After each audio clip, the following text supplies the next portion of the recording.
Okay, let's get started.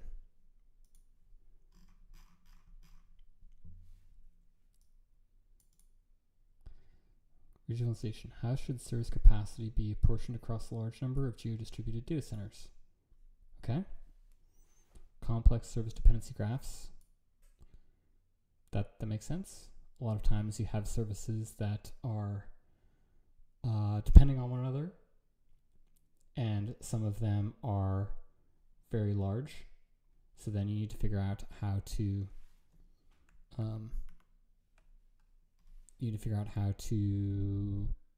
have two large services that talk to each other be co-located. Does that make sense? Slow moving, yeah, with the cloud provider. Okay. With the cloud provider, that's interesting because these people are from Meta. So I'm curious what cloud provider they're negotiating with.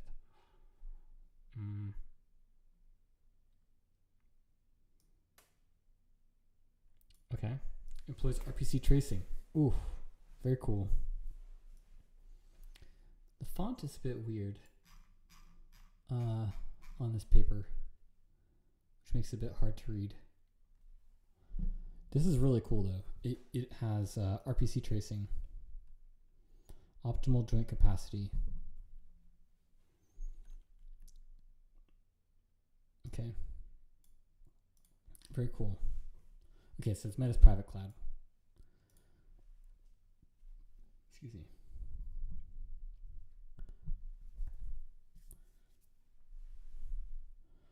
Okay. It's not common that a service calls tens of other services and the depth of the call graph can go beyond 10 levels. Yeah. That's very interesting. So, yeah, we're getting into what are some of the challenges, right? So,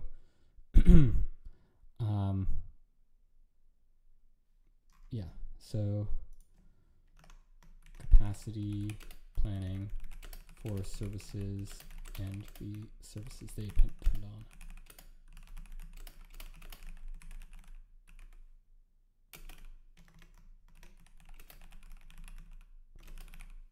I'm curious how they use RPCs. Like, is there a cost associated with each RPC, or is it just bulk RPCs?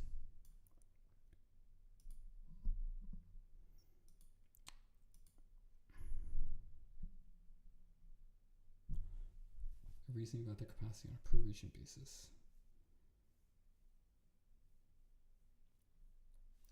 Okay, the existing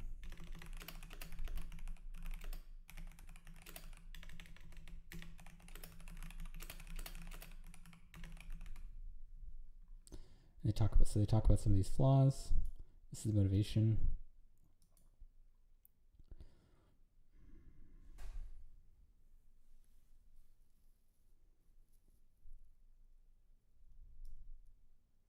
Specific hardware.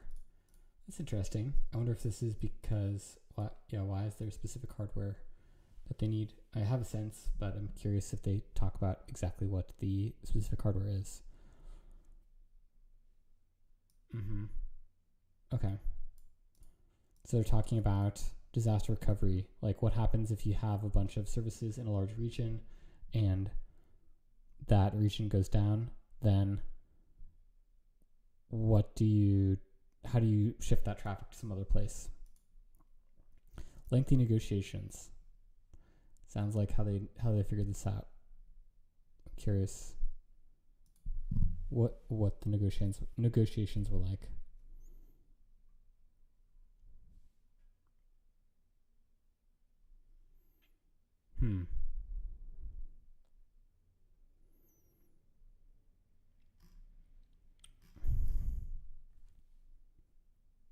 Specific products and regions. Okay. Oh, that's interesting. The capacity mixes of our regions have already diverged significantly because it's like a vicious cycle. Very interesting.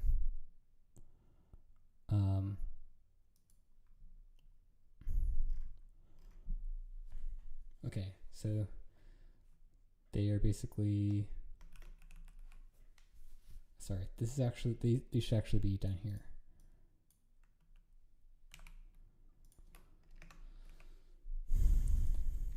They want to turn the local optimization into global optimization.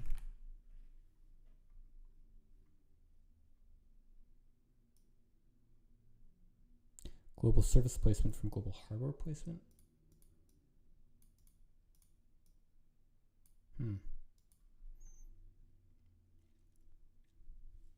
Weeks-long timescales. Why weeks-long timescales? Why weeks-long versus some other time period?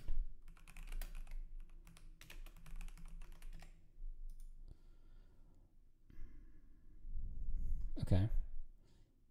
Okay, so it uses, it has solvers. There's some solver thing in here. This is very interesting. This idea of mixed integer programming is very common. Like, given some constraints, give the constraints to a solver framework that will figure out the problem. Actually, the telemalloc paper had this as well. There were some constraints. This is micalearner.com/telemalloc, whatever. If you go to micalearner.com and read the telemalloc paper, there's some discussion of constraints. Yeah, you have some constraints. You're trying to put things in memory. You're trying to put buffers into memory, and the buffers can't overlap. They can't use the same memory at the same time. Okay, so if you express the problem as a set of constraints, then, and you give those constraints to a framework, then it will figure out how to solve the problem. So anyways, solvers, really cool. Also very helpful because if you can express your problem as constraints, then you can just give it to a solving framework, and you don't have to worry about how the solving framework is actually running necessarily, which is really nice. I haven't used one, but I just read papers about it. So this is interesting. It's a connection to the malloc paper with solvers.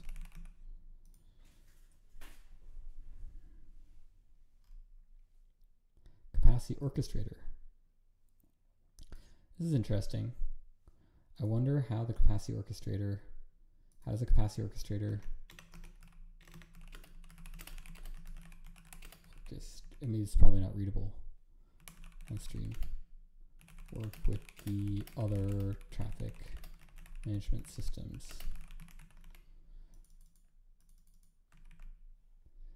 I'm going a bit too deep on at this part because I have 9 minutes left, 6 minutes left, and I haven't gone through the main body yet, but I think it's very interesting.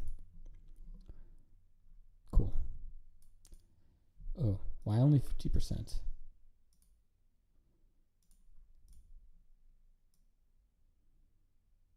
What needs to be done? Why only 50%?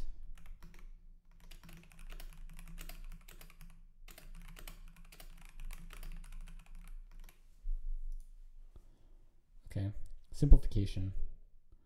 That's one of the simplification and better usage of resources is motivation.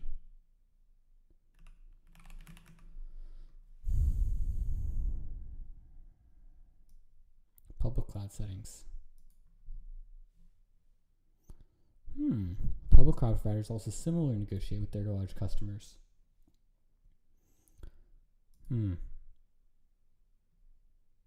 Okay. That's an interesting idea. Okay, contributions. Global capacity management. Capacity management.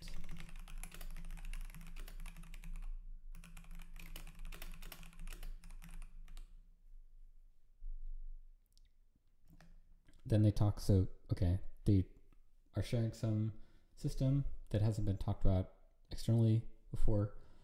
Then they have novel ideas related to capacity management. Global capacity contracts.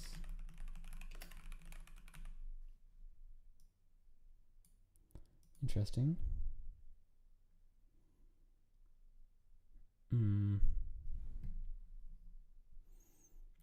Okay. RPC tracing to understand dependencies.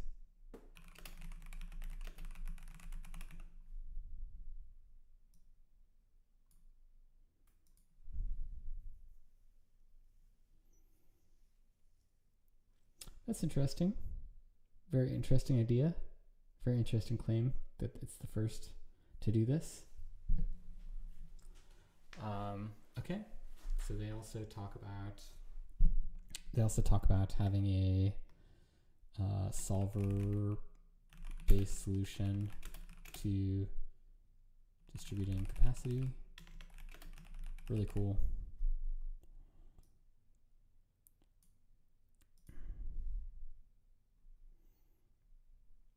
Is it application to joint capacity and traffic regionalization? Do they make claims?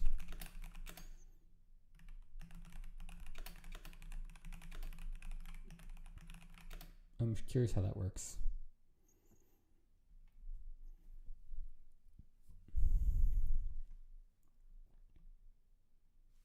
And then they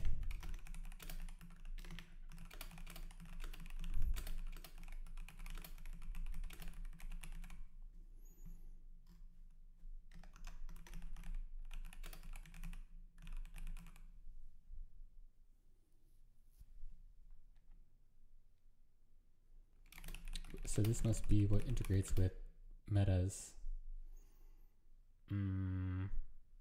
auto scaling. I'm not sure if Twine, I haven't read the Twine paper.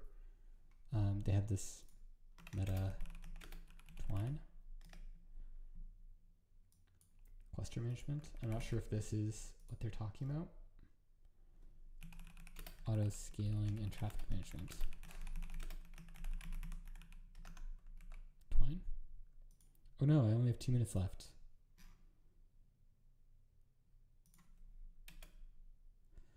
What is their traffic regionalization?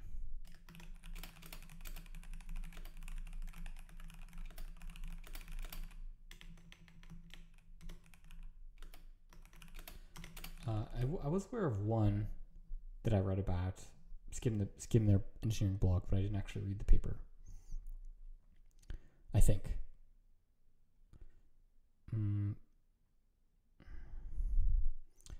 Okay, and then they have some evaluation of the system, and they use it in production for 50% of servers. Learnings from production.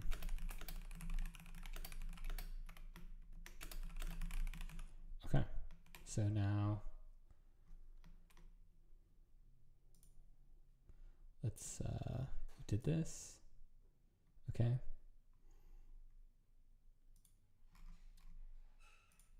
We have the background, data center regions. Gotta do this quickly because we're gonna run out of time. Traffic management, service workloads.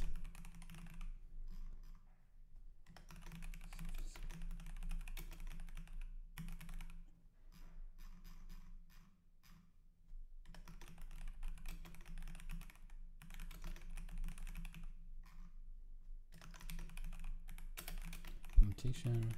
I'm typing on the left, by the way. Overview of Flux's workflow. Ooh, interesting. Service modeling.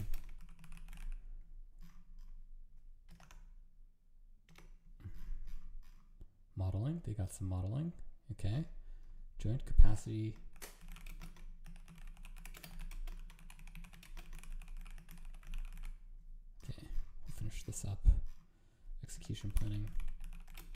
seems pretty interesting. I'm very interested to understand how all the pieces tie together.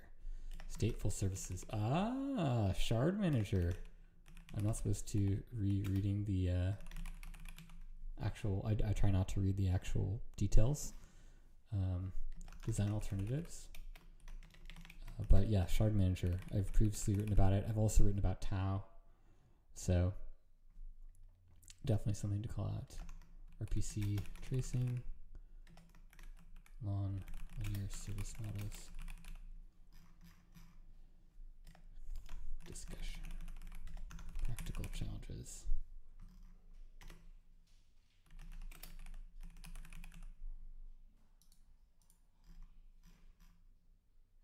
Applying Flux and public clouds. It's interesting that they have this idea of the cloud customers cooperating with the cloud customers cooperating with large cloud providers to figure out capacity modeling or capacity. This is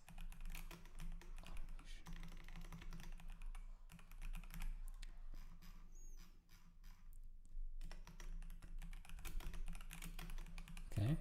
So they're looking at how often does it take to how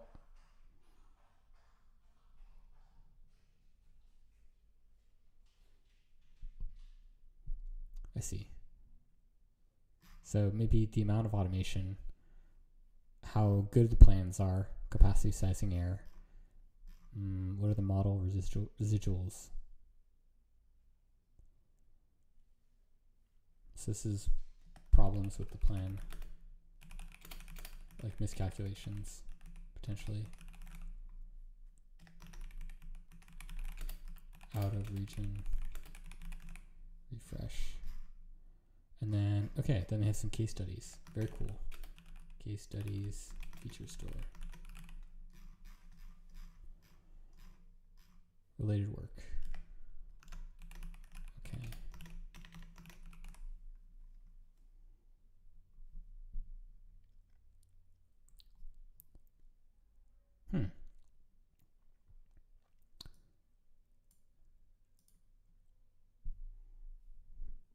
Okay. Service tracing and modeling.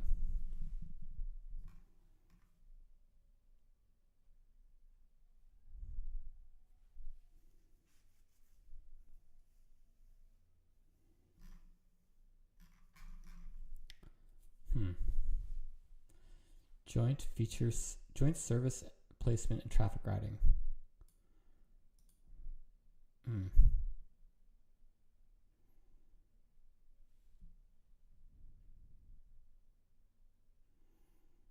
And tackle the problem of global service placement. Okay. Interesting. On large global cloud footprints. Okay. Regionalization problem. I'm not sure that I fully understand what the regionalization problem is. Is this basically saying how do you, or what is the actual definition?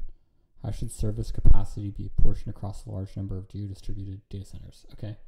So it's like which regions to use. Okay, that makes sense, I think. So how do they actually figure out which resources to use in which regions?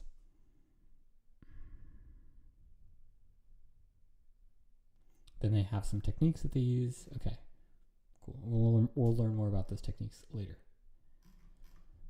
Okay. So now let's go over some of the references.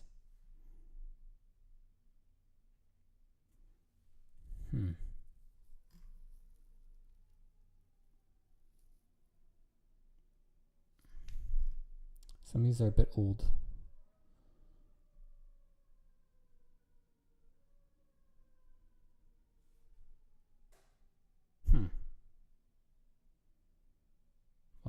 Why are the authors anonymized?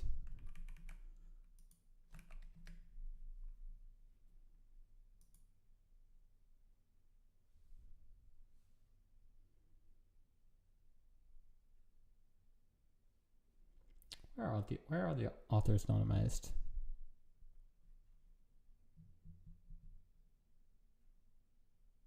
It's interesting. In a research paper published at a conference? That's curious to me. I have never seen that before. Maybe it's normal. Okay. Oh, SRECon. Okay. I like that. I've already written about tau previously. Problem determination in large dynamic internet services. Oh yes, Taiji. This is the paper I was talking about. Yes, because Tianyan, I've interacted with on Twitter. So this, okay, I definitely want to read this paper at some point. They're talking about people hitting capacity constraints, multi-resource packing for cluster schedulers.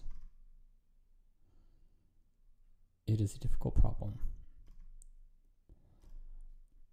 Lifting the veil on okay. This paper, already slated to read this, was published at ATC this year.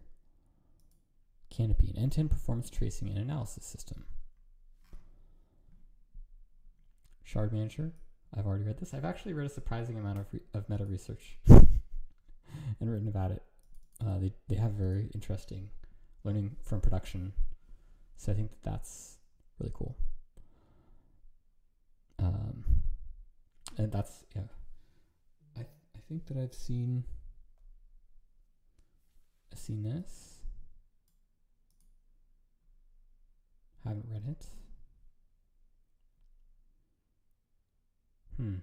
This is also from OSDI, also from Meta. Dapper, yes, Dapper, distributed tracing. They have the technical report. I wonder what the I've never actually read the external documentation on Dapper.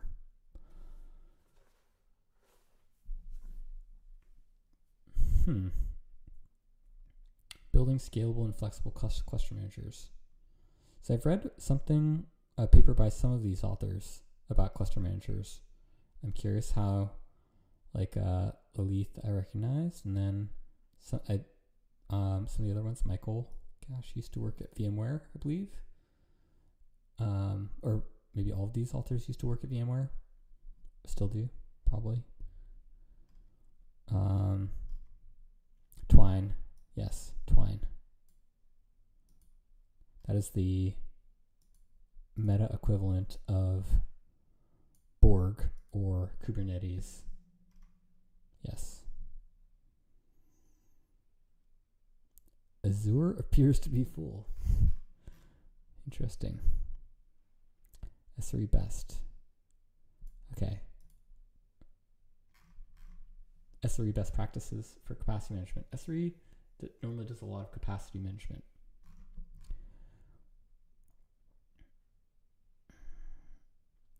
Or generally considered experts. This looks interesting. 2018.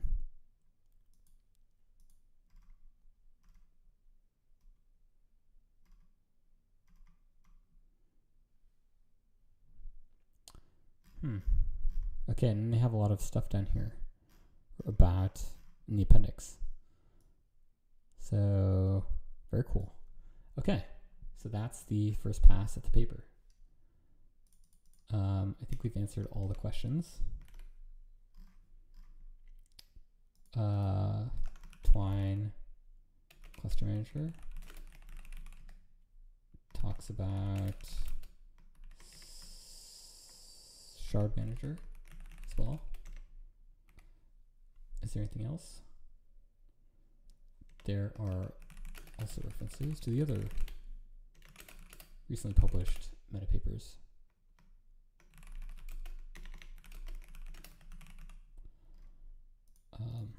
Learnings from production, learning, lessons. I know some people hate the word learnings. Lessons from production and deployment at scale. There are a few metrics. Performance of the solver. Okay, cool. So now take a short break.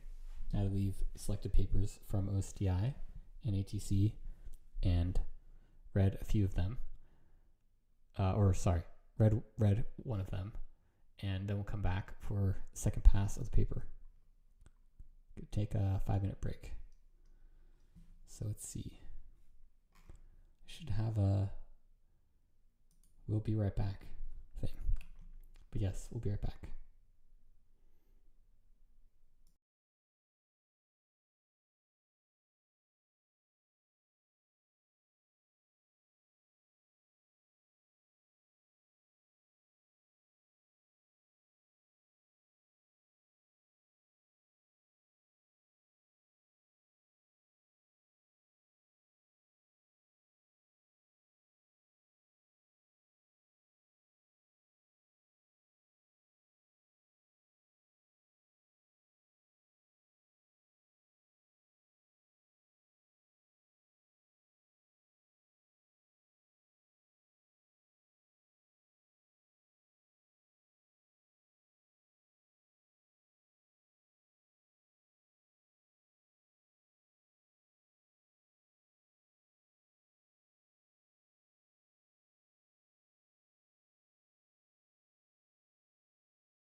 The mic's not working.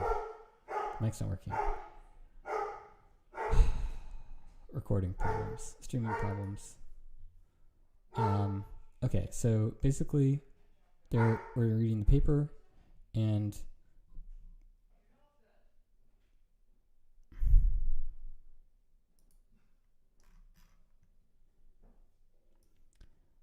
we're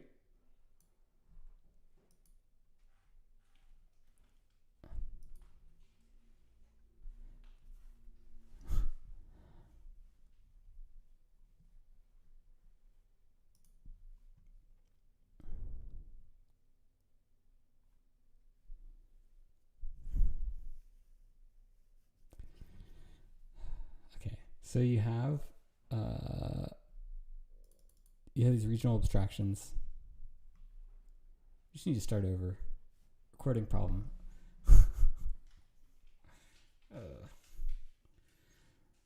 Okay, so Meta has the data centers. They have tens of them. I cannot believe that I wasn't recording. Meta has I need to like throw up some things so I know where to edit. Okay, I'm editing beyond this. Before this I'm cutting out. Okay. So basically reading the paper now. Meta has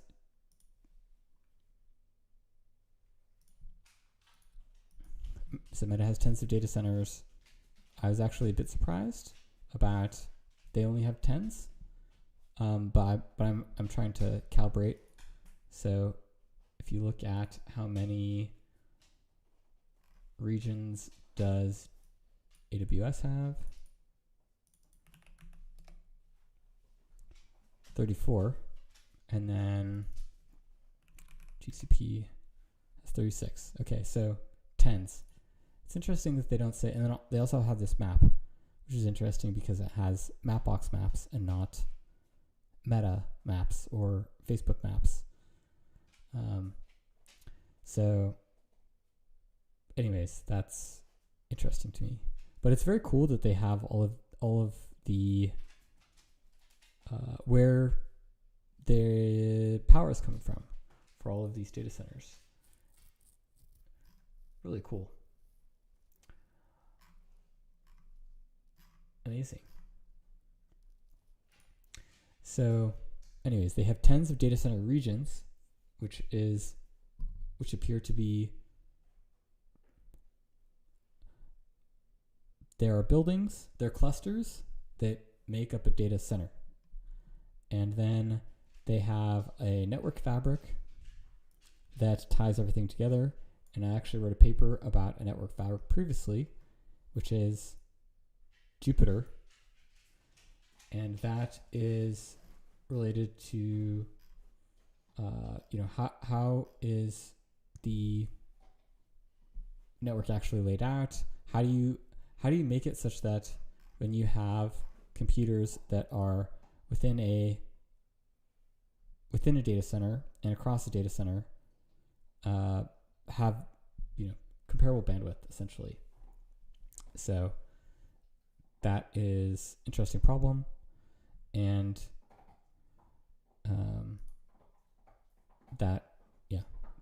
Meta has that as well, apparently. Not surprising. They also reference a few other papers. They mentioned the Twine paper, which is a cluster scheduler, which I mentioned before. So, okay, traffic management. Okay, maintain a global network of small edge data centers. And then they also talk about Taiji. I'm not sure that's the correct pronunciation. Taiji. I haven't read the paper, but I know that Tianyan, I've talked to him on the internet previously, and he wrote this paper. So, very interesting. And also, I wrote about another paper on my blog called 7 years in the life of hypergiant offnets, which talks a lot about this idea of you have small edge data centers that, and the authors of this paper call it hypergiant offnets. So interesting, definitely a connection.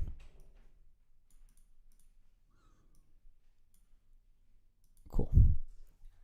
So then what else?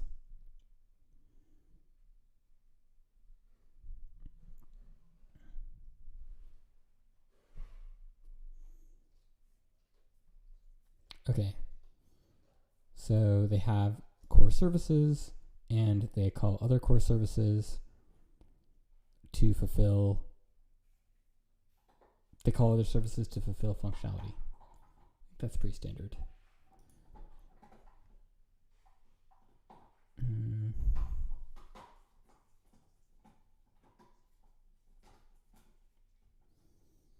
And I think it's really interesting they're using RPC tracing. So there's this thing, let's see, Dapper, I think is the canonical Dapper tracing. Let's see, is there a, I think this is one of the first tracing systems that was out in the wild. So yeah, you have some representation of, this is pretty well known now. Now there's open telemetry as well, can give you something like this. So basically you have these, the initial request, and then the initial request talks to other services, which talk to other services, so on and so forth. What does OpenTelemetry give you? OpenTelemetry.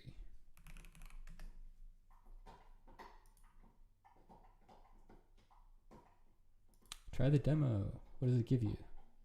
Can I just see the demo without feature flags? Whoa, okay, I don't want to get too distracted by OpenTelemetry. It's very cool. But yes, they have references to Dapper and OpenTelemetry because they use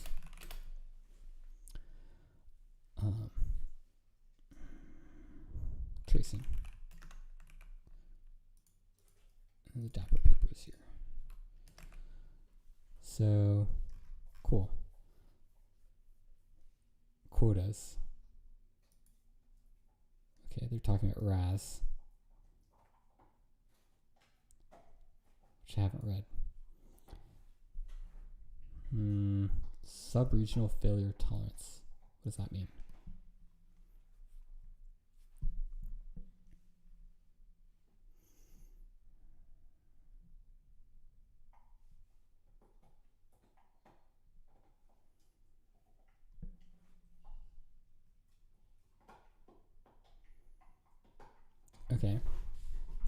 Okay, this makes sense.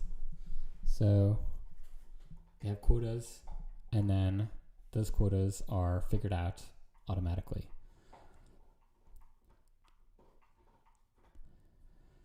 And then they talk about, okay, most RPCs occur within the same region. So for example, if you have service A, let's go back to the Dapper example. If you have service A, can I make this bigger? If you have service A talking to backend.do something, and then you want them to, communicate on the path of user request, then if the front end request talks to a backend that is in a different location, different data center or region, then there is going to be some latency that you incur because you have to use more networking resources. So, or longer network path. And so that is bad. So you want to try to have that not happen. That makes sense? So this is more so the stuff that's not necessarily in the paper, but is related.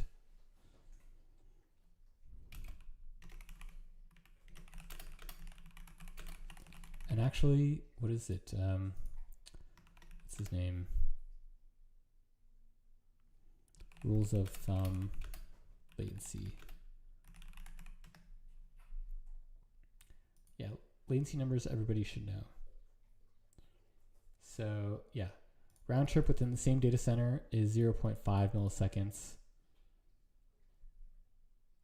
Between TCP packet round trip between continents is 150 milliseconds. What are the other related? Yeah.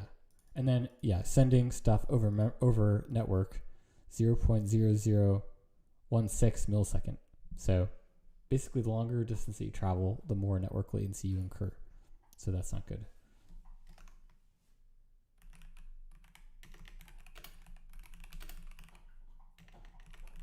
Jeff Dean. That's the person who came up with this. Or is it commonly attributed to him?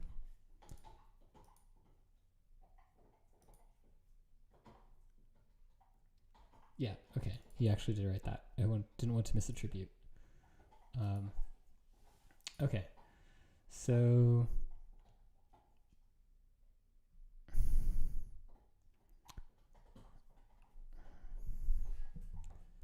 cool. So figure 2 shows regional caller showing the latency distribution. Oh, this is pretty cool. This is really cool. So basically, it's important to have services inside of the same region. I really like that graph. It is important.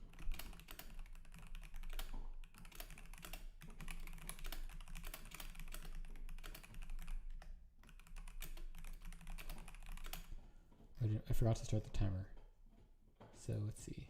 This is probably more like 45 minutes now.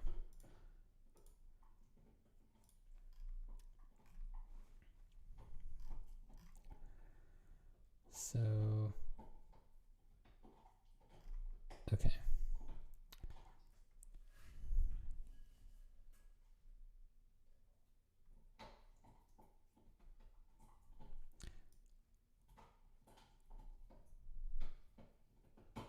It's very interesting that they call this out. Basically, they have services that are deployed, and some of them, and basically over time, they want to have resources in some areas, but they don't necessarily have the capacity there because of power, and it takes a while to build data centers. So it's interesting that they call that out. And I think this is also really interesting.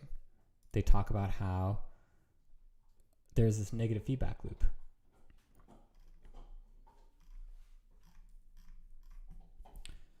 Really cool. I like this a lot.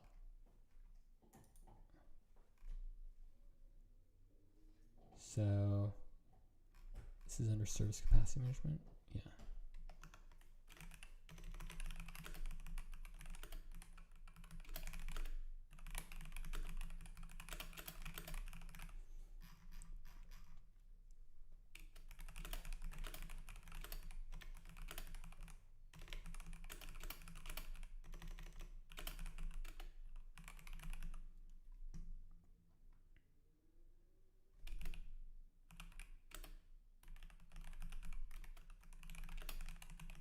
Skewing hardware. So this is to do figure 3. So I like to make notes when I'm going to include some figures in what I'm writing about. I just say, make a note to include this in the final paper review. Welcome to the stream. New viewer. Amazing.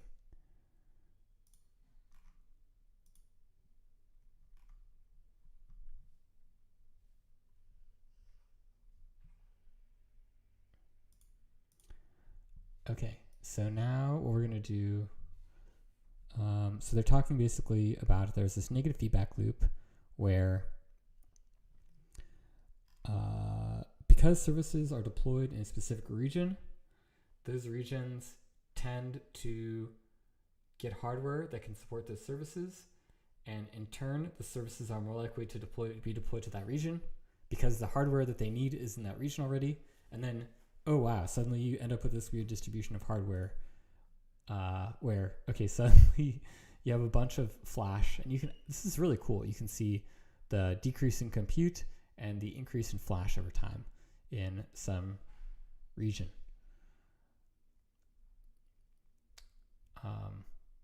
Actually, this is actually different regions have different never mind. This is the different regions have different resources, not over time. So there is definitely some different distribution between the different regions. It seems slight, but when you order it like this, it seems a bit more obvious. Power.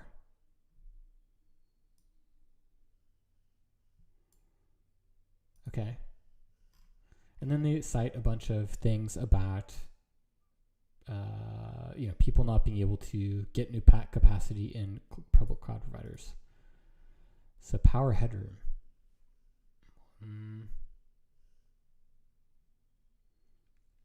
Okay, so this is talking about, well, even if you have services that are deployed in a specific region, and then you want to keep growing in that region, but you can't because there's no more power to build more resources. Okay, capacity management challenges.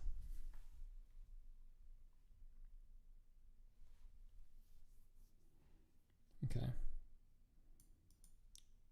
All right, so capacity is not free.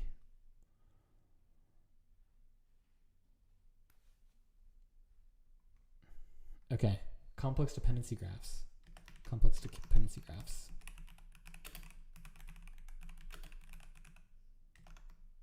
So what they're talking about is, okay, you have a service A. You have a service A that, where is the paper? You have service A, for example, here. This is the Dapper paper. You have a service A that talks to service the backend, and oh, well, service A is growing. That's good. That's great. Okay, more maybe in Facebook's or Meta's case. Oh, more people are loading Instagram. But then, it needs to talk to the image service. I'm just making up some examples. So, okay, great. Instagram is growing in some region, but that means we have to run more of the photo service in that region as well. So we have to grow both of them. So that's what they're talking about with this dependency problem. Like if you want to grow one service, you have to grow the other ones as well.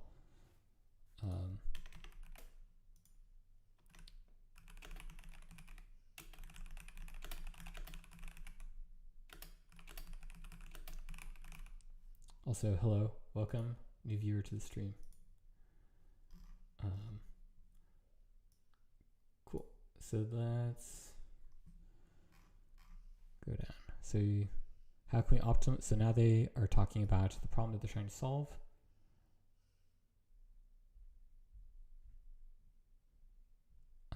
Okay.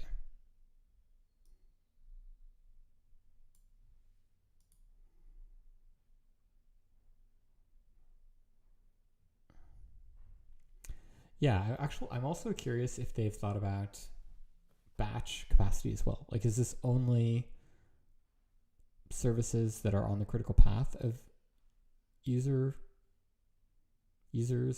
interactions, or is this something related to, well, you have these batch jobs as well, and or maybe just they don't even worry about batch jobs. Like you have some pipelines doing some expensive computation, it could run anywhere because it doesn't necessarily need to have low latency. So they haven't mentioned that. It seems like they're mostly talking about user-facing services. So,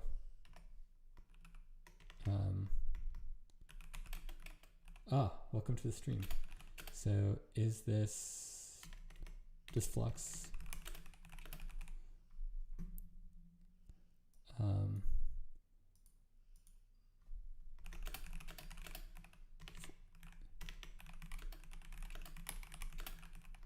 Okay. Okay, and then they want to have rebalancing. Okay, so now they're talking about, well, how does this system that we are all very excited to learn about, how does it work? So, design and implementation. Okay, design and implementation, how does Flux work? By decoupling the management of capacity, demand, and supply.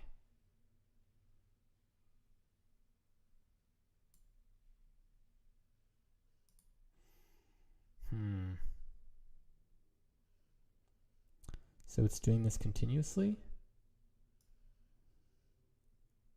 That's interesting.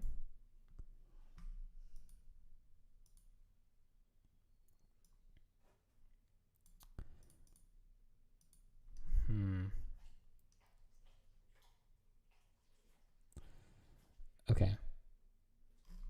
So now they're talking about how do they generate the data set. How do they generate the data set that allows them to solve this problem?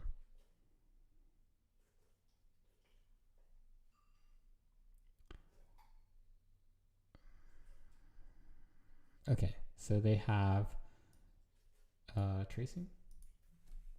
So they use RPC traces to start as the base data set. I assume they use this to discover relationships between services.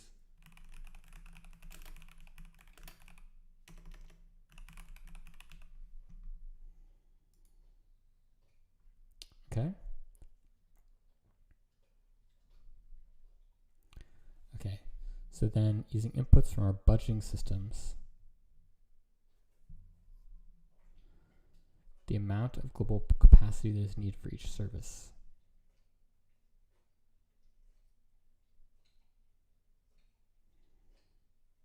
I don't really understand how this works yet. So then they come up with some formulation of the problem based on the initial data set.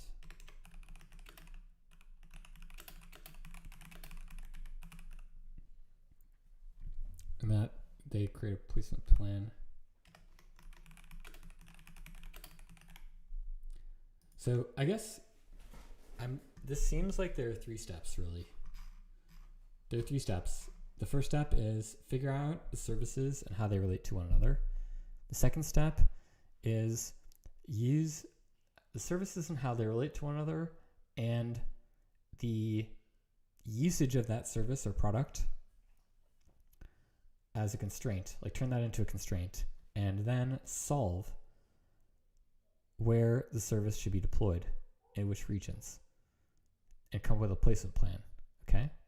And then the 4th step is to make that plan happen, actuate the plan. That's my understanding. So they actually have 4 steps. Create placement plan, and then actuate the plan.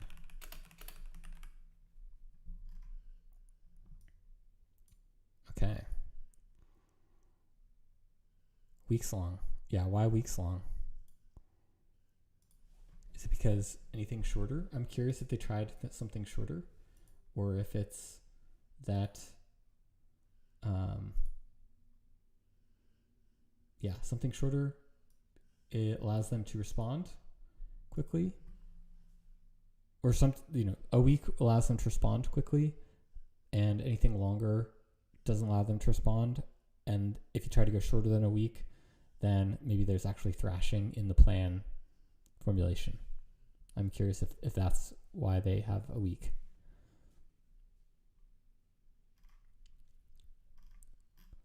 Cool. Okay. This idea of, okay, you have a current state, you have the desired state, and then you figure out how to make the current state into the desired state. Really common pattern. Super common. Like if you see this in Terraform is another one. Terraform does this. The idea of taking current state plus desired state to equal actions. Or maybe there's different, maybe this is not the right mathematical formulation. It's like desired state minus current state equals the actions to get there, but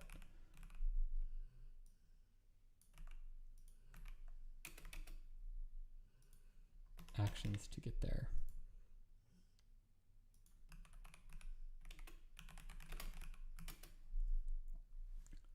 It's a very common pattern. Like you see this in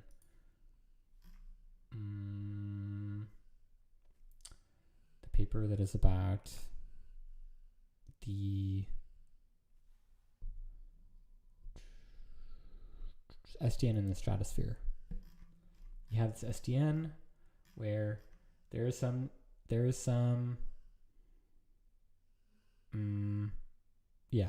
solver. It's a very common solver pattern. So you have, okay, some current state, and you have, for in the case of the situation, you have like different balloons that are moving around that are providing networking capabilities. Oh, okay, so like given their positions and that you want to provide networking to remote areas, and this is the coverage that you want, how do you actually make that happen? Like, where do the balloons need to go, for example? And then, now we're going to move the balloons, or we're going to change the connectivity of the balloons. Actuation. So this is a very common pattern. This is something totally unrelated to the meta research, but it's cool to make that connection. So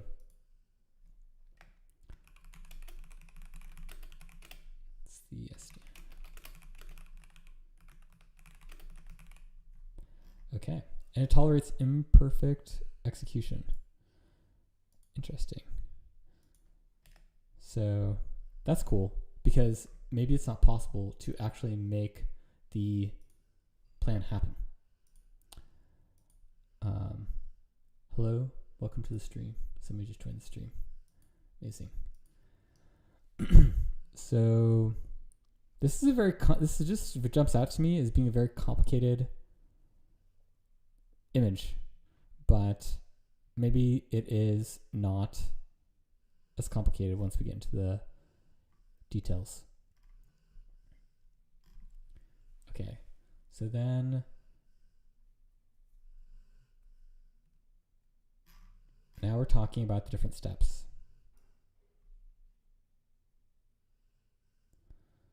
Okay, so this is just a high level, how does it work? Then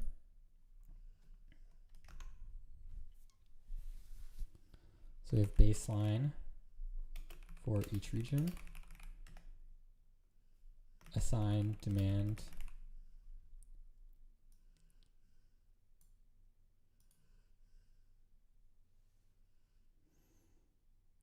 okay. They have profilers.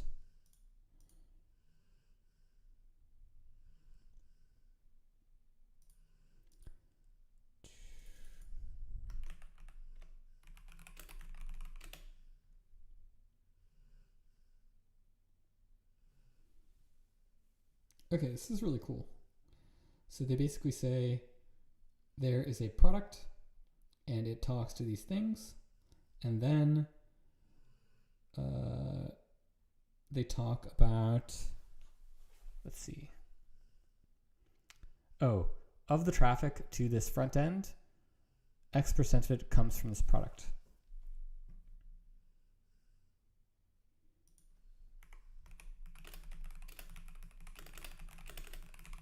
How many people are using a product? What services power that product?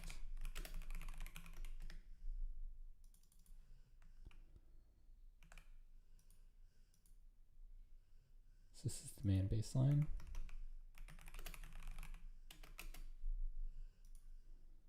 Capacity.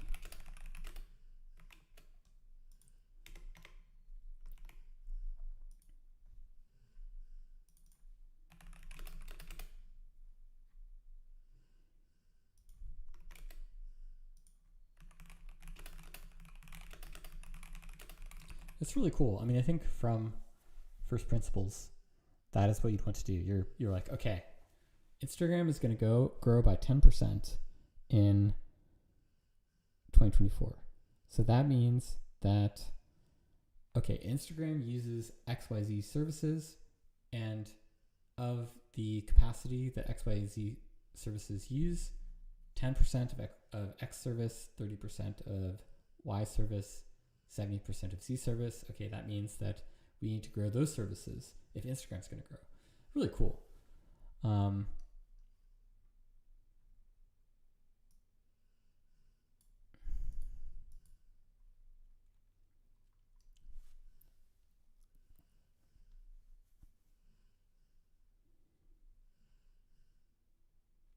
Call counts as well as CPU instructions.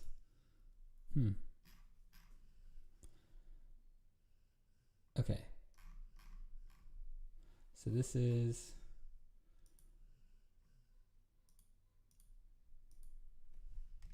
to do figure 5. Cool. All right. So then we have, this is all about to do figure 6. I actually like the formulation that I just said, which was Instagram going to grow by X%. It uses A, B, C services, each of which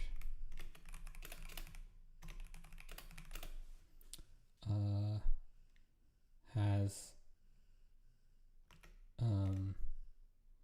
X, Y, Z usage or resources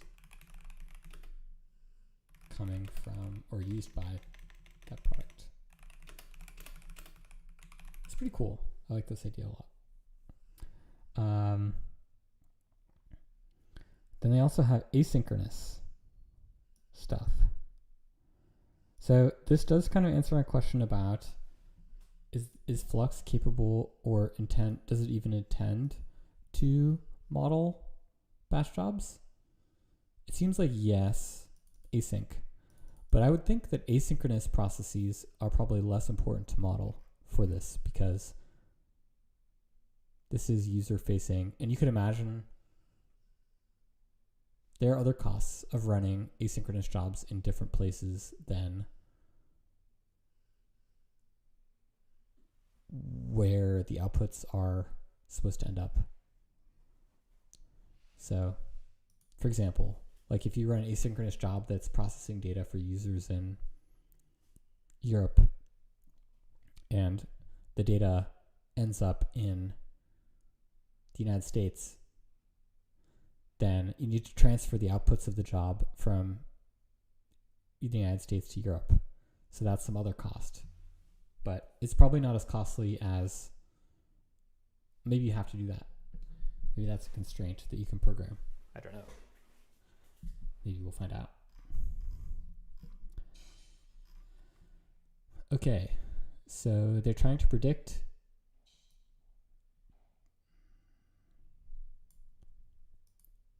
so do you have a service in a country or service in a region, and you have products in the region as well, then how does that impact the services?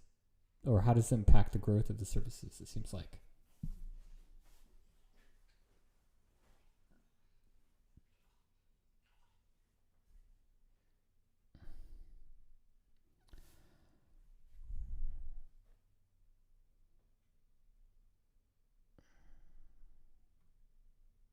Okay, this is just a mathematical formulation.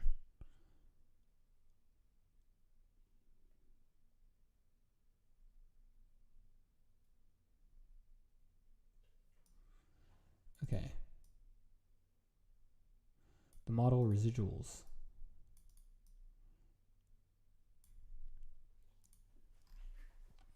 Okay, yeah, I mean, this is basically what we just talked about. Just a fancy mathematical formulation.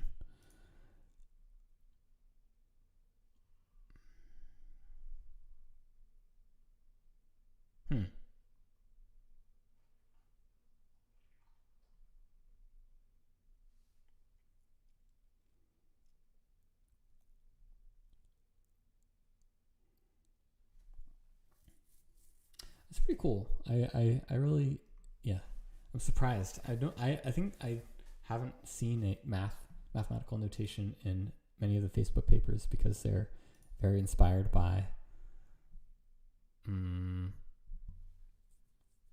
lessons from production and less focused on math, but I think makes sense because this is a solver paper. There's some math involved.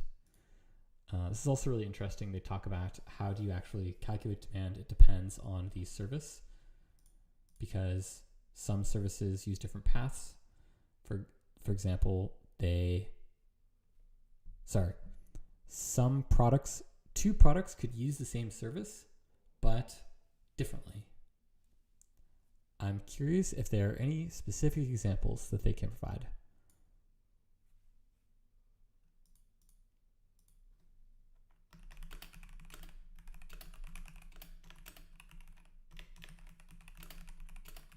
This would be good for if I ask somebody live on stream. Okay. Welcome to the stream. People are joining. Amazing. Cool. So let's see.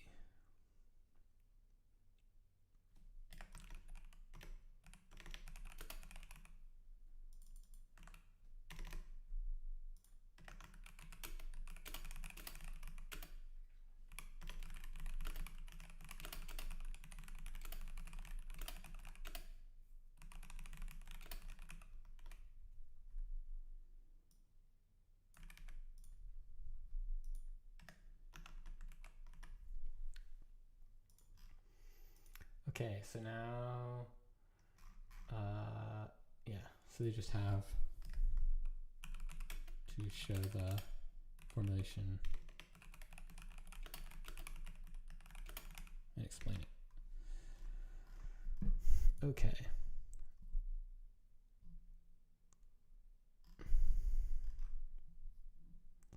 Okay. So now we're getting into how this thing works.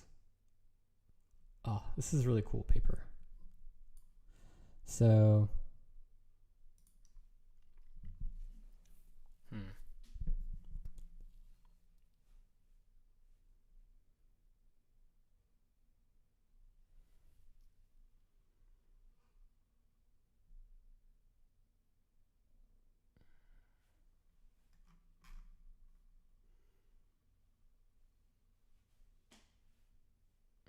okay, so now we're getting into how do they model? How does this actually work? How does the modeling actually work? Or how does I guess this is the second step of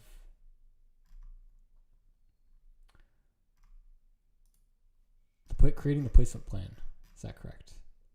Or it's building the data set that goes into the plan, execution planning. No. Actually, this looks like it's the actual creation of the plan. So, regional capacity.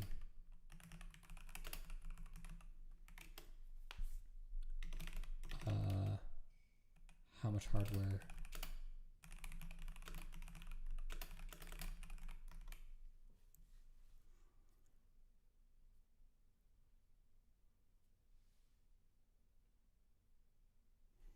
Okay. Cool. So they talk about normalizing resources to some common measurement. This is pretty common, I think.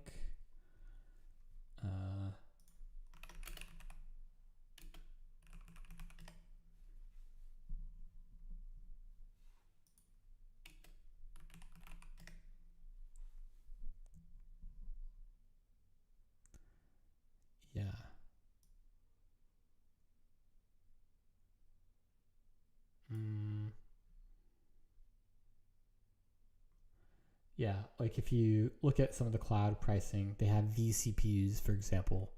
Even though the CPUs are of different power, they have vCPUs is one example. So it's cool. They mention that.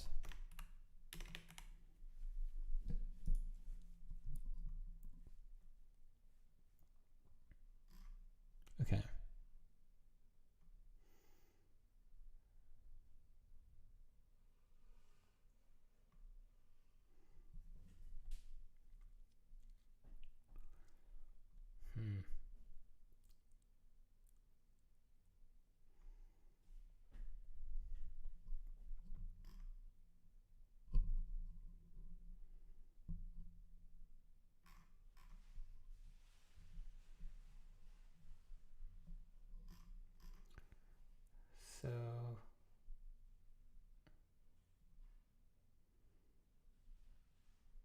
So there's some capacity ledger. I don't really understand what this is.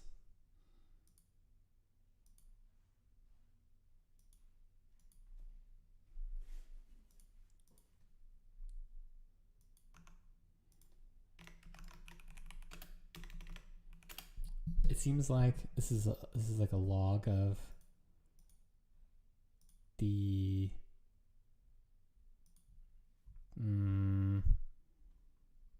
yeah, I'm not sure how this works. This is a log of the changes that they need to make. That's why it's a ledger. So you have capacity ledger.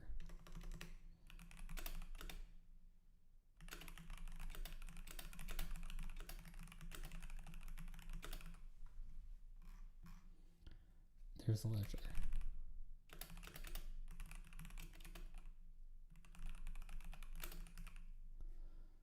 There's a ledger. Makes sense. It's kind of like a money resources thing.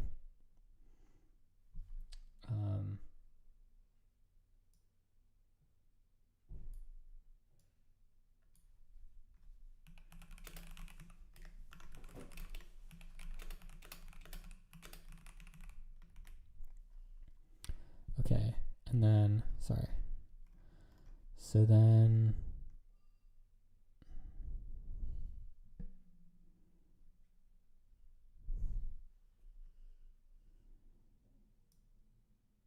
okay. So then you have you have the baseline demand. You have the baseline demand. Then you have the global demand. So you have the global demand for the system.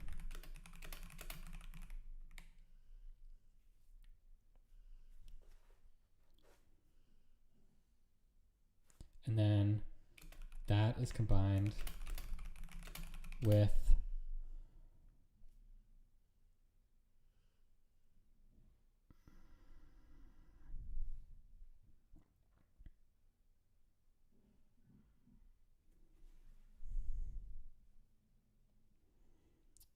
service placement model.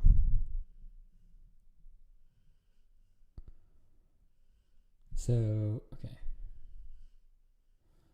With some absolute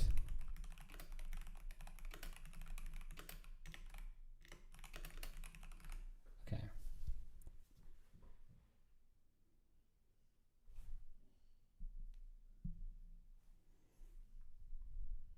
Okay. The MIPSM.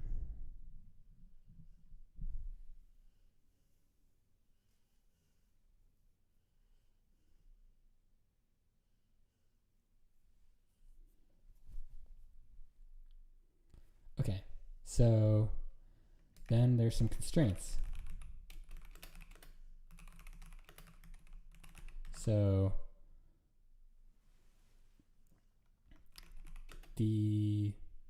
don't take away capacity, basically. Don't take away capacity unless it's necessary. We're looking at the optimization constraints. And then grow Growth is a secondary goal. Growth is a secondary goal. Okay.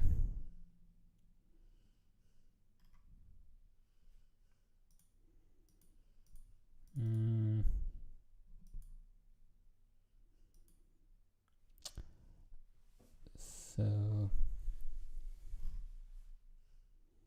okay, then there are some other objectives. Try to balance services across regions. Try to balance services across regions.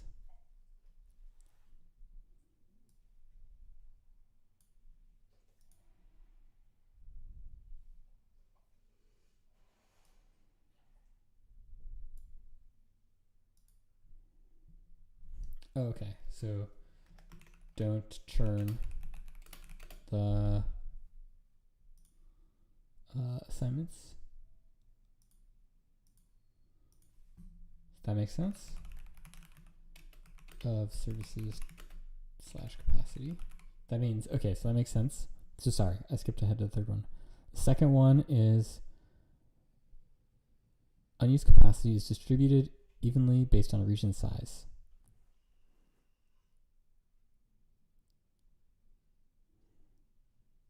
I think I understand that.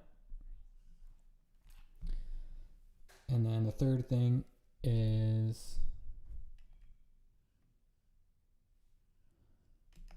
make extra capacity available to other services. Is that what the second thing is? I don't really understand what the second thing is. Cool. How are we doing on time? 9 minutes. I still have a lot of paper to read.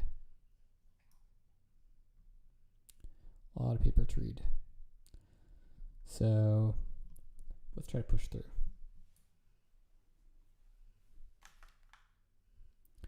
Or at least let's at least get through the section 3.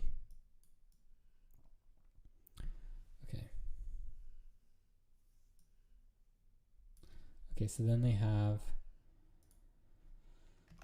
the plan uses time steps. Why do they do it? It's good.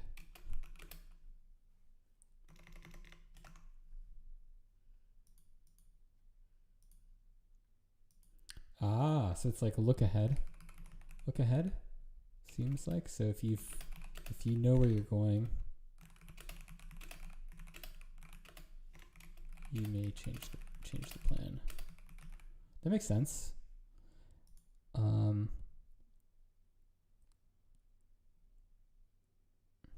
So yeah, again, don't churn assignments. So if you can, for example, you wouldn't want to run service A in region 1 in one time step and then switch everything to region 2 in another time step and then switch back into region 1 because that would reduce the stability of the service, especially if maybe the service has state. So anyways, that makes sense. So then don't be greedy. Basically is the third thing. Don't be greedy. Don't just be a pure greedy algorithm. And then only implement run plan for next time step. Okay, cool. So then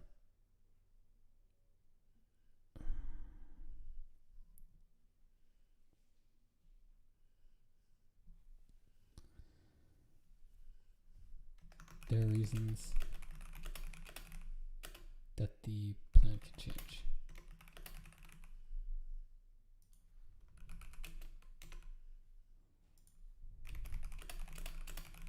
Okay. Yeah, that makes sense.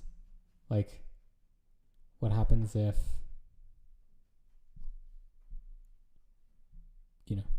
execution may have deviated from the placement plan. Maybe you had a plan, but you couldn't fully execute it. Then you had maybe the forecast change. Maybe Instagram is only going to grow 10%, but it's growing 50%. Or maybe you launch a Twitter competitor. Then you need to have capacity for that as well. And then people might change the capacity, or you made the service way slower or way faster, and that might influence the model, which I could see that happening. Probably way slower, if I had to guess. Or someone gets promoted for making it way faster. One of those. So then you have an execution plan, and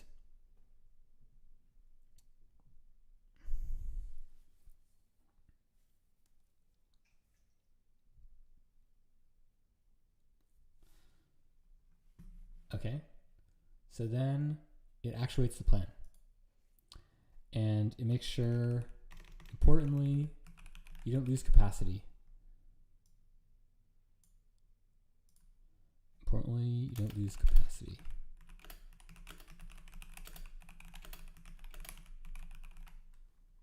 Okay.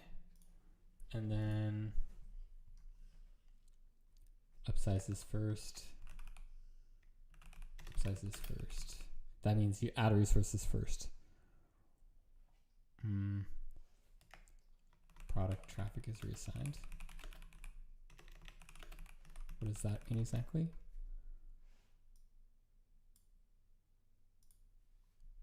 Then downsizes last.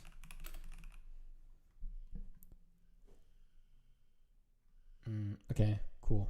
This isn't good because this is good for reasons. You can parallelize actions.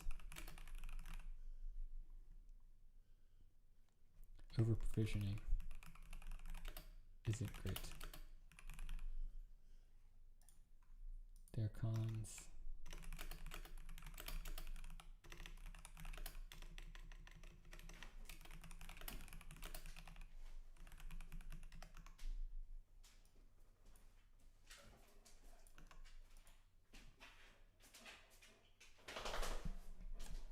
One second.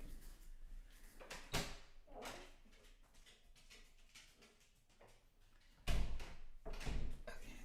So yeah, there are cons. Okay, so they thought about something more complex.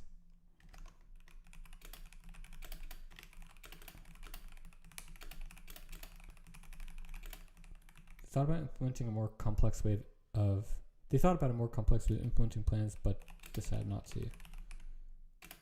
I'd be interested to hear what were some of the multi-step plans.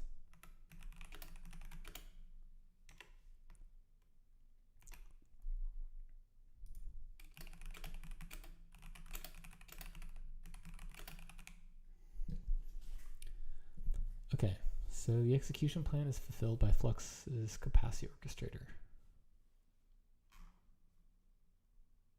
Okay. Cool. Okay, so now how do we actually execute the plan?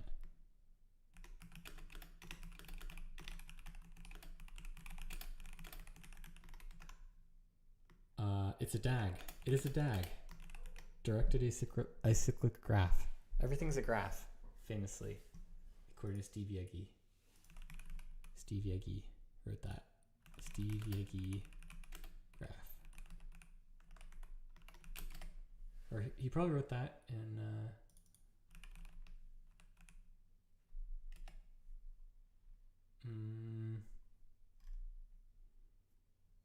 oh, Steve Yegi works at SourceGraph. I did not know that.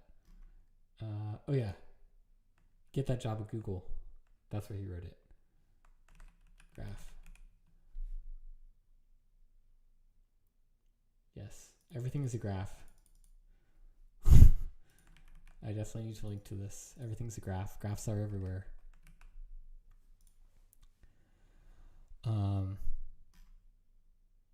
So yeah, it is a DAG.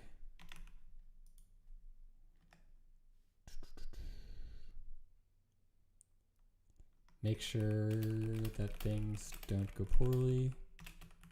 So, okay, second step, monitor.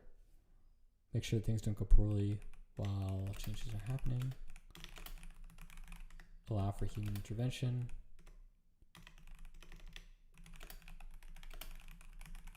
And then load tests. That's surprising to me that they would have load tests to validate the placement. Why do they have those?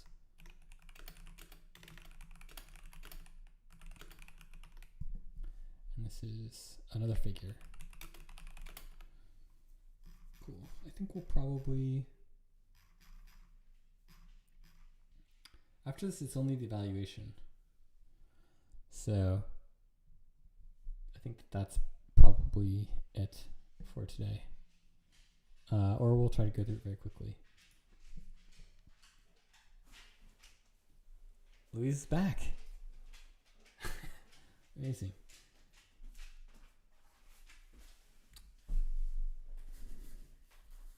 Look at this dog. Look at this dog. Just hanging out on the floor, reading academic computer science papers. Amazing. Okay. So, yes, take a 9-minute break. But we're so close. We're so close.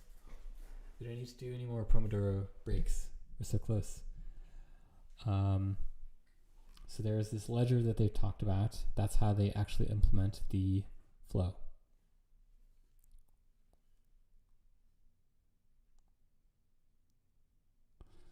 Okay, so it's a log of, it's a very cool idea.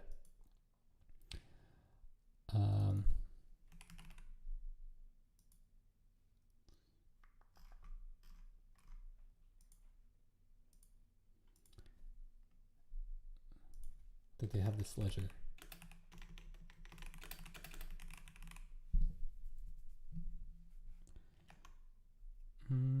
So when the events are about to happen,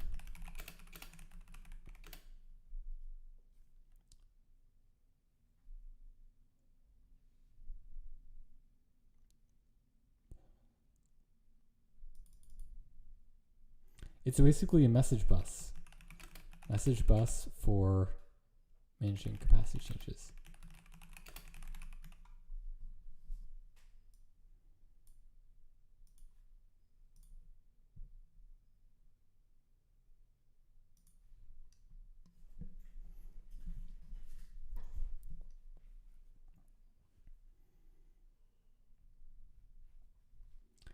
Cool. And then, yeah, they talk about how there is a ledger that plans, or that can be used for planning. Like when they want to make changes, they write, but then sometimes the changes don't actually happen, or there are manual changes. So there is just some log of the changes.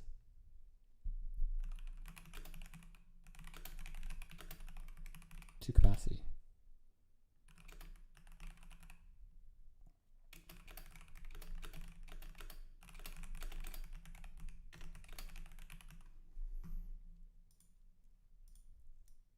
Cool. Interesting.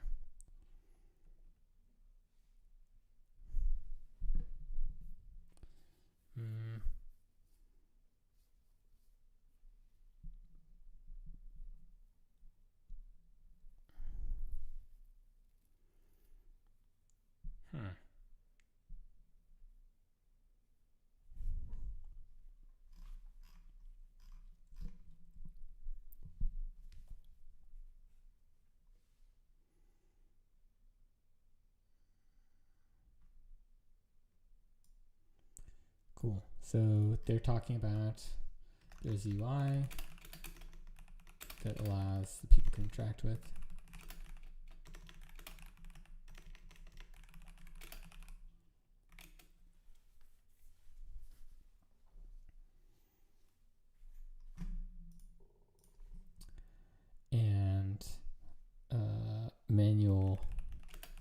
intervention is there. Or manual intervention can be implemented there. That's good because people may not want to adopt the automated system immediately.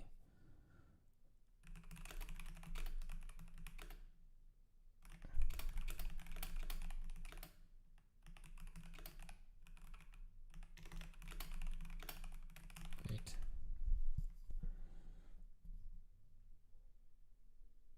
They want to do load tests. Maelstrom. Okay. They're talking about Maelstrom, another paper. Cool. And then what else?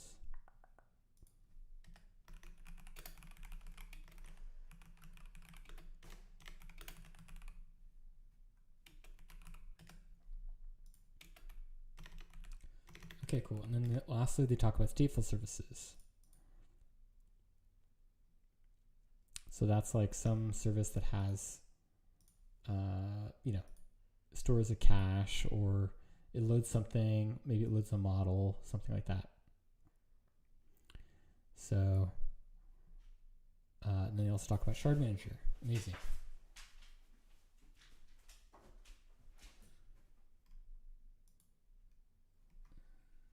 Cool. So, yes, I have actually nested a lot of this. So that's fine.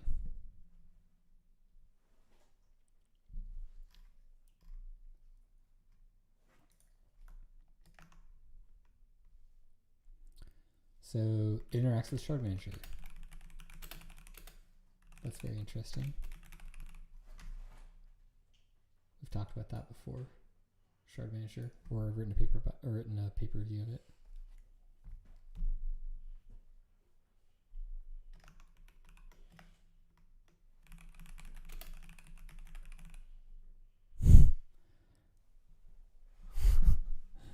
Please.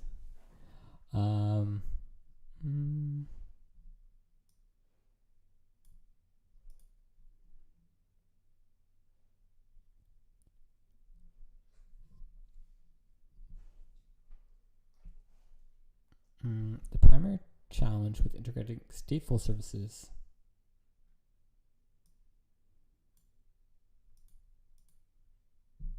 Aha, that's interesting. So for example, what happens if you have a stateful service that is a cache? Oh, and actually the cache warming, tau, it gets better, the performance of it improves over time because it is,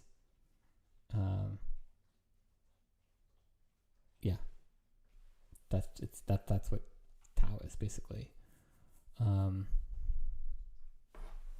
So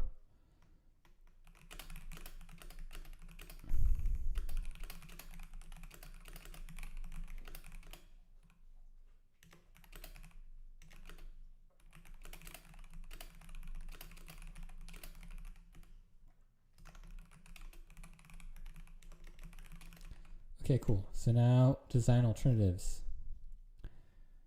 We're almost there. So major design alternatives.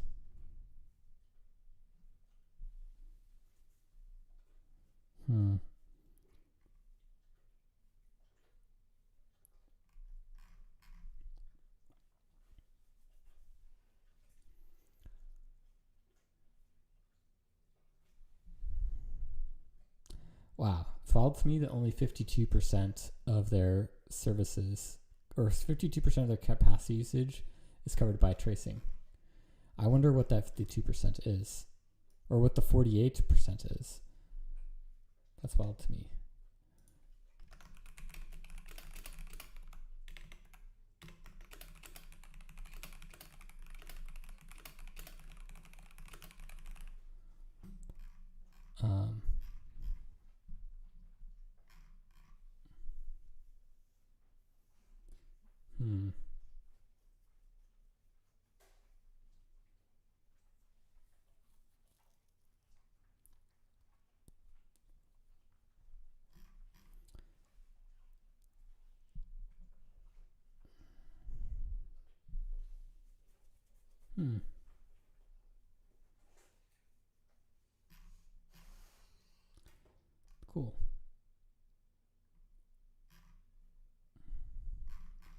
So yeah, they talk about service models, nonlinear service models, which is interesting. Oh, but they have some load testing system. Very cool. Okay, cool. We're actually very, very close. So I think I will just finish. We'll just finish reading. So some of the practical challenges, flawed baselines. It's basically technical debt. It sounds like technical debt in capacity.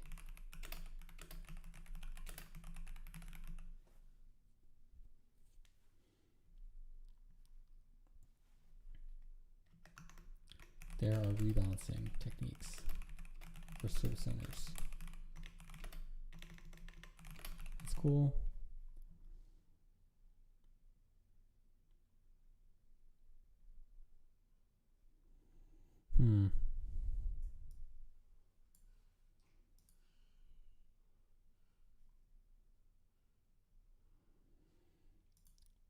So they don't really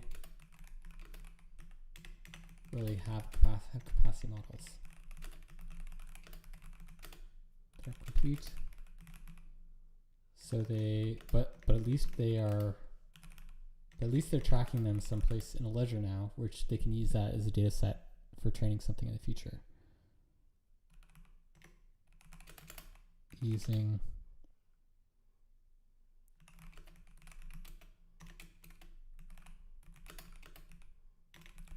okay.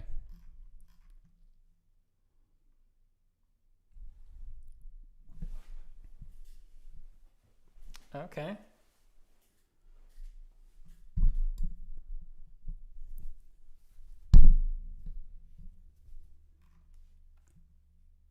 Okay, so now they're talking about Netflix or users,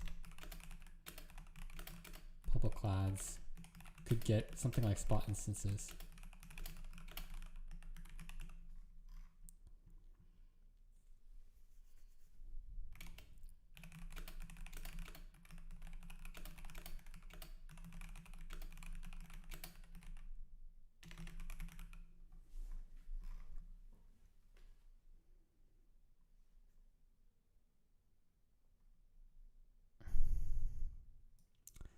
That's cool.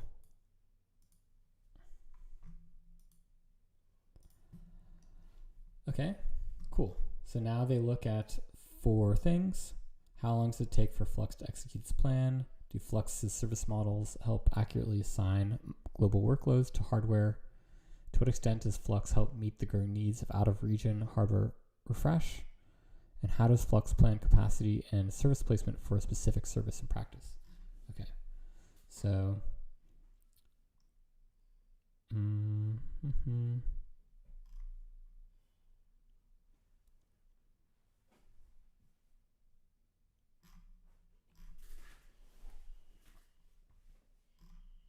cool. So basically, over time, they've successfully automated plan execution. That's what it looks like.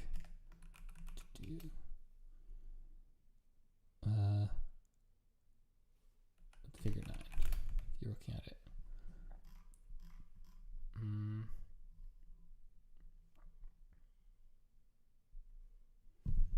But there's still some constraints.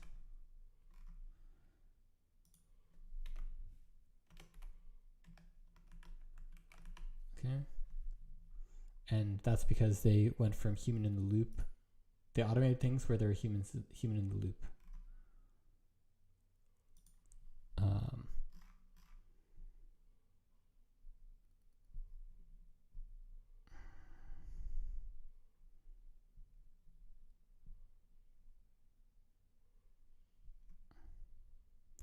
Okay, so basically, how good of a job does Flux do in actually predicting capacity? And capacity can change because of auto scaling or manual updates.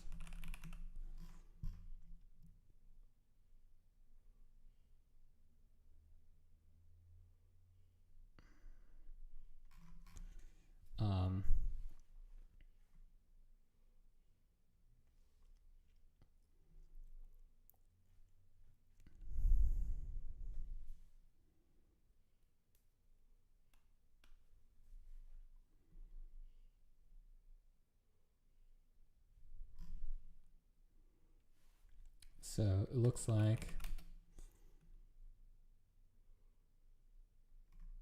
percentage executed.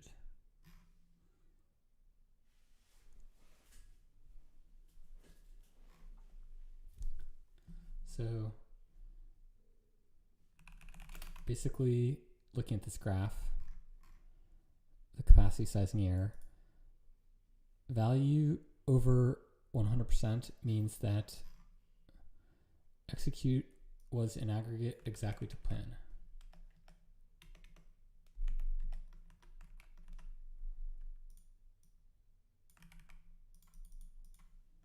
So it looks like it does all right for the most part. It does better on upsizes than it does on downsizes. That's interesting. Okay. It does better on upsizes than it does. I think that makes sense. Downsizes are generally, seems like they'd be trickier. And then there's some reasons. There's some reasons why users chose not to take action.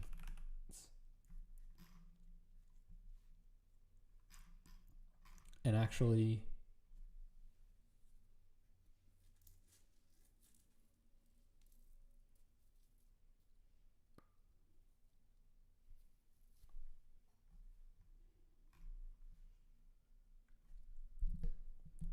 and we can talk about why. Why?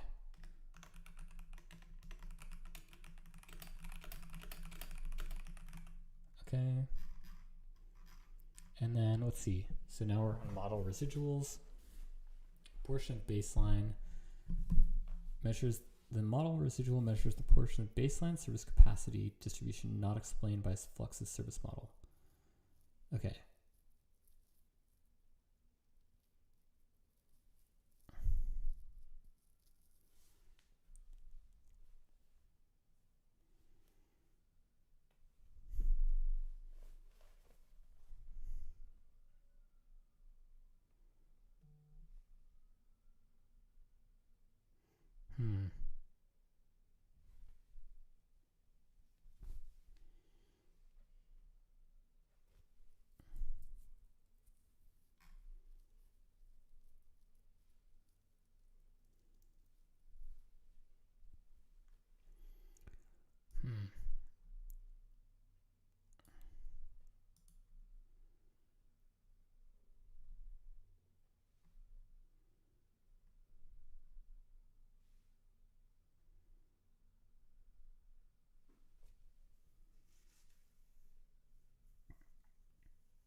Okay.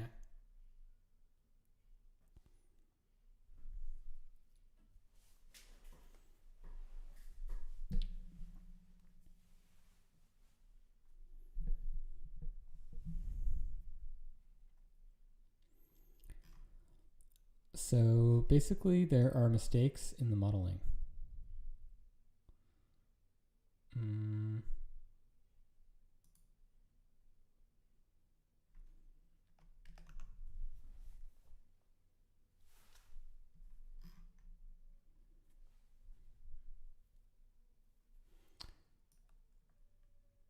Okay, so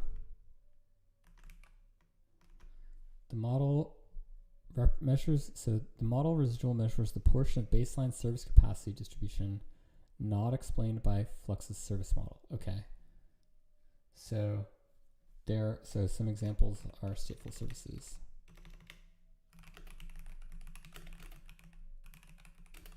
stateful services, which have other problems, like database replication not being on the path.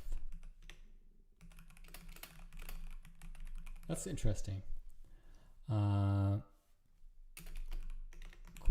So that makes sense. Solution, use shard manager. Cool.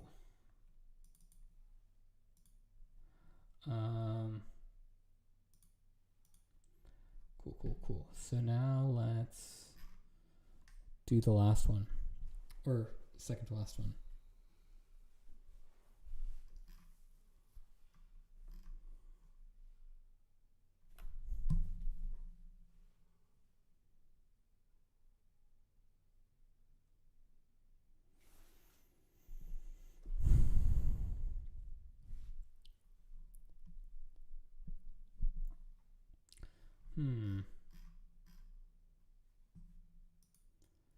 So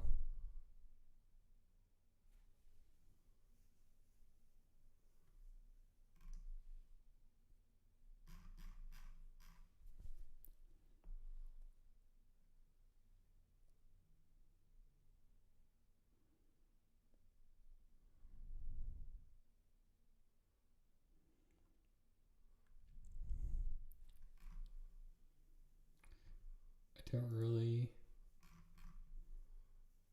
understand what this out of region refresh is.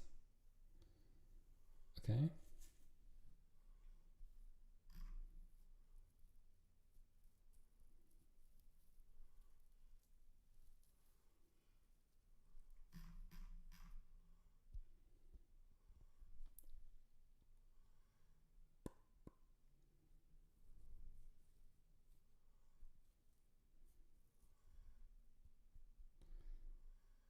So basically they're saying that Flux can allow you to scale your service out of the region that it's currently in. That's what this looks like it's saying.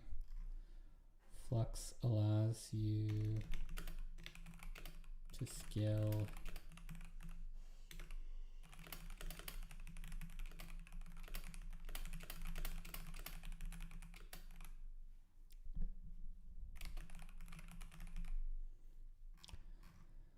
Okay, so then the last one, feature store. We present the impact of Flux. I think this is basically what I was going to say. Okay, feature store. As a detailed case study, we present the impact of Flux.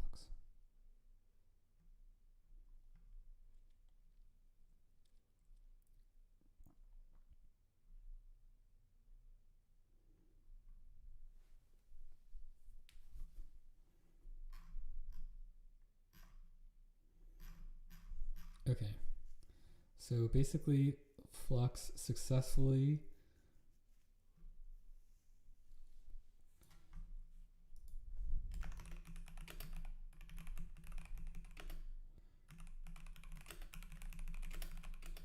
out of regions that were losing capacity due to hardware.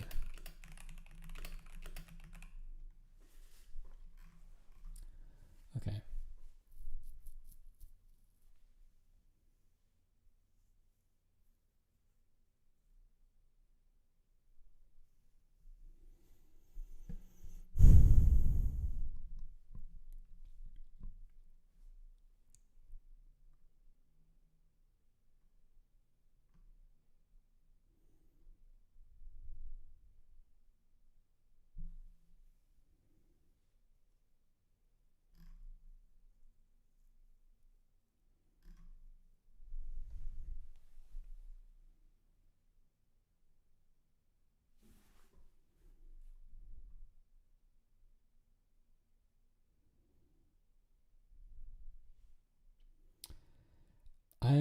I think that these figures are interesting, but are somewhat confusing.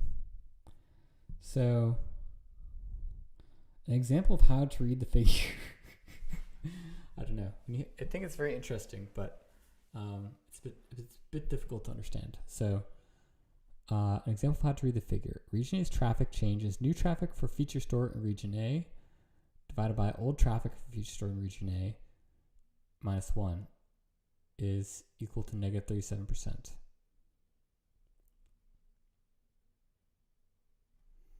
So in this case, basically what this seems to be saying is that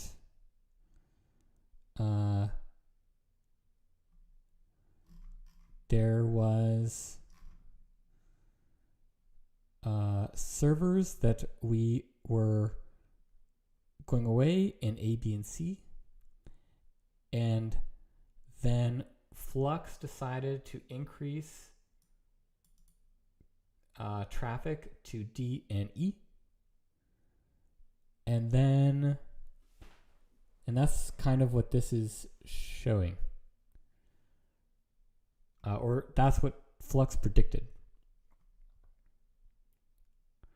So then that seems cool. So then to do Flux correctly predicted how to shift traffic.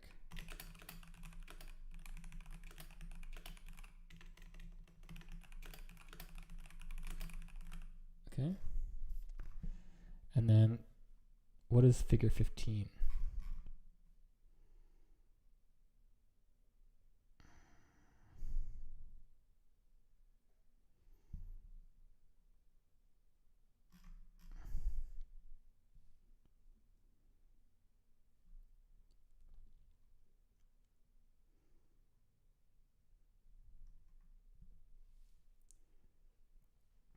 I see. So then they're saying that there are services, multiple services that are involved in feature store, and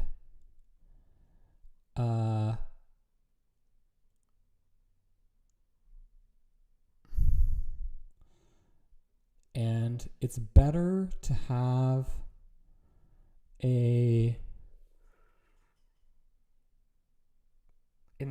the ratio of the web to feature store capacity is important because it represents that the balancing is working. That's my understanding of this, I think. So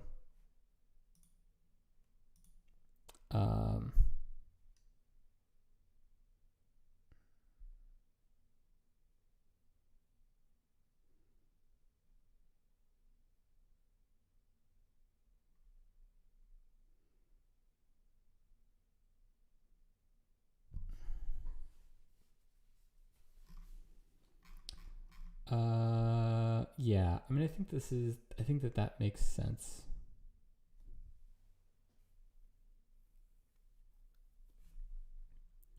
Okay, so where does figure 15, figure 6, wait. Oh, okay.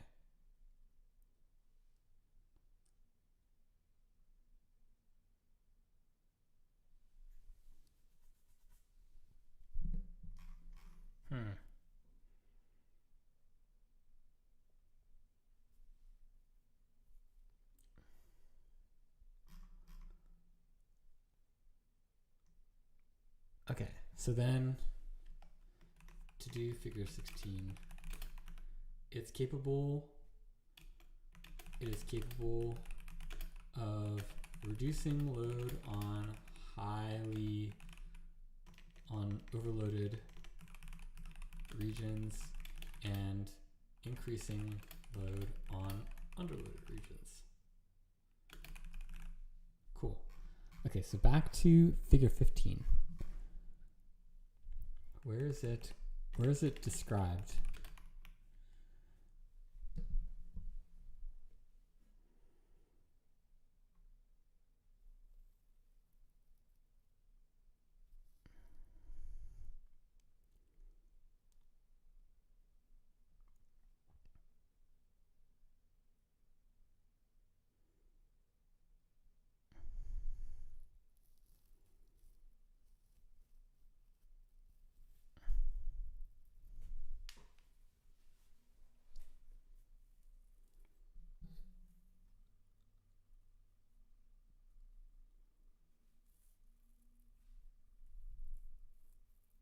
Yeah, that seems like a somewhat smaller finding.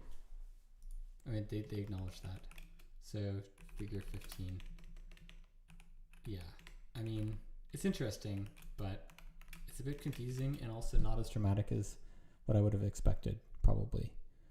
So basically, it made changes to better balance the two components of the system. That's what I think figure 15 is talking about. Okay, that's it. That's the paper. So great, we read the paper all the way through. Took us not 2 hours. We've been streaming for about 3 hours, but it took us probably about an hour and a half. Some of that is me messing with, well, it's going to be edited down, but it was me messing with my audio equipment and also other stuff. So read the paper. It's great. Look forward to the paper review soon. And see y'all later.